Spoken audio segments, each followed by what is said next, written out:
అంతరిక్ష కేంద్రంలో ఉన్న ఇద్దరు నాసా వ్యోమగాములు సునీత విలియమ్స్, బుచ్ విల్మోర్ వచ్చే ఏడాది ప్రారంభంలో తిరిగి ప్రయాణం కానున్నారు. ఈ మేరకు నాసా అధికారికంగా ప్రకటించింది. స్పేస్ ఎక్స్ కి చెందిన క్రూ 9 డ్రాగన్ లో వచ్చే ఫిబ్రవరిన వీరు భూమిపైకి దిగుతారని నాసా పేర్కొంది.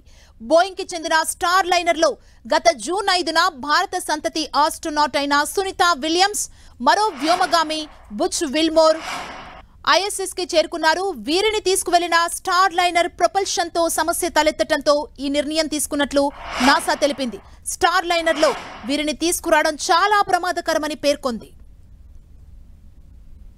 వ్యోమగాముల తిరుగు ప్రయాణానికి స్పేస్ ఎక్స్ సహాయం తీసుకోవాల్సి రావచ్చునని భావిస్తోంది. ప్రస్తుతం అంతర్జాతీయ అంతరిక్ష కేంద్రంలో ఉన్న వారిద్దరిని తీసుకురావడానికి బోయింగ్ స్టార్ లైనర్ అంతరిక్ష నౌక సురక్షితం కాకుంటే స్పేస్ ఎక్స్ కి చెందిన క్రూ డ్రాగన్ ని ఉపయోగించాల్సి ఉంటుందని చెబుతోంది.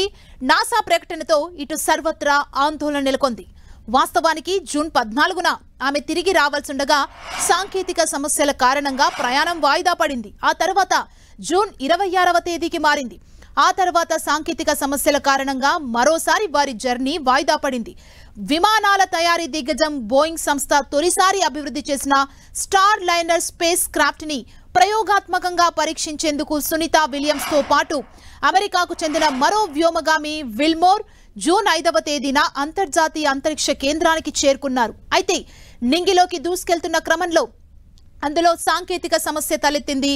28 థ్రస్టర్లకు గాను 5 మొరాయించాయి. ఒక్కసారిగా ఆందోళన చెందిన నాసా సైంటిస్టులు భూమి నుంచే రిమోట్ కంట్రోల్ సాయంతో తాత్కాలిక మరమ్మతులు చేశారు. ఆ తర్వాత స్టార్ లైనర్ INS తో విజయవంతంగా అనుసంధానమై జూన్ 13వ తేదీన అంతరిక్ష కేంద్రంలోకి అడుగుపెట్టారు. సునీత విలియమ్స్ తో పాటు విల్మోర్ సురక్షితంగా అక్కడికి చేరుకున్నారు. బోయింగ్ సంస్థ రూపొందించిన స్టార్ లైనర్ స్పేస్ క్రాఫ్ట్ ని ప్రయోగాత్మకంగా పరీక్షించేందుకు భారత సంతతికి చెందిన వ్యోమగామిని సునీత విలియమ్స్ తో పాటు మరో బుచ్ విల్మోర్ బయలుదేరారు. ఈ రోదసి యాత్ర మొదట వారం రోజులు అనుకున్నారు, కానీ యాత్ర గడువును క్రమంగా పెంచారు. వ్యోమ నౌకలో తలెత్తిన సాంకేతిక కారణాలతో ప్లాన్ అడ్డం తిరిగింది. రోజులు గడుస్తున్నా క్లారిటీ లేకుండా పోతోంది.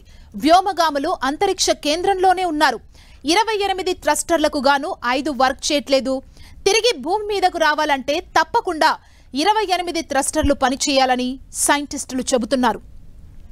స్పేస్ నుంచి రిపేర్ చేసే ఛాన్స్ అయితే కనిపించట్లేదు. అలాగని భూమి నుంచి రిపేర్ చేస్తున్నా థ్రస్టర్లు సరిగా పనిచేయటం లేదు. దీంతో నాసా సైంటిస్టులు సందిగ్ధంలో పడ్డారు.